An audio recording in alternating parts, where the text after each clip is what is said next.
ত্রিপুরার ফটিকরায় নির্মাণ হতে যাচ্ছে মৎস্য দপ্তরের প্রশিক্ষণ ও সচেতনতা কেন্দ্র।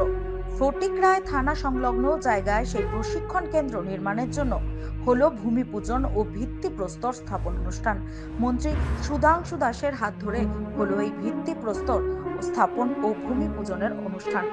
ত্রিপুরার ঊনকোটি জেলার গ্রামীণ এলাকা ফটিকরায় গড়ে উঠবে মৎস্য দপ্তরের প্রশিক্ষণ ও সচেতনতা কেন্দ্র। সোমবার ভূমি পূজন ও শিলান্যাসের মধ্য দিয়ে শুভারম্ভ হলো ফটিকরায়ের আরেকটি উন্নয়ন প্রকল্পের।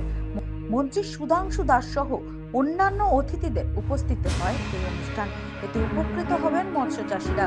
দাবি মন্ত্রী সুধাংশু দাসের, ত্রিপুরা সরকারের উন্নয়নমূলক কাজের আরও একটি সুফল পেতে চলেছে রাজ্যের গ্রামীণ এলাকা ফটিকরায়ের মানুষ। ফটিকরায় থানা সংলগ্ন সরকারি জায়গায় গড়ে উঠতে চলেছে মৎস্য দপ্তরের প্রশিক্ষণ ও সচেতনতা কেন্দ্র, সাথে থাকছে অতিথিশালার ব্যবস্থা। এক অনুষ্ঠানের মধ্যে দিয়ে এই প্রশিক্ষণ কেন্দ্রের শিলান্যাস ও ভূমি পূজন সারল রাজ্যের মৎস্য দপ্তর। এদিন হিন্দু রীতি মেনে আয়োজিত ভূমি পূজনে অংশ নেন রাজ্যের মৎস্য দপ্তরের মন্ত্রী সুধাংশু দাস। ভূমি পূজন শেষে ভবনের শিলান্যাস করেন মন্ত্রী। ত্রিপুরা রাজ্যের ঊনকোটি জেলার গ্রামীণ এলাকায় গড়ে ওঠা এই নতুন মৎস্য দপ্তরের প্রশিক্ষণ ও সচেতনতা কেন্দ্র নিয়ে কি জানিয়েছেন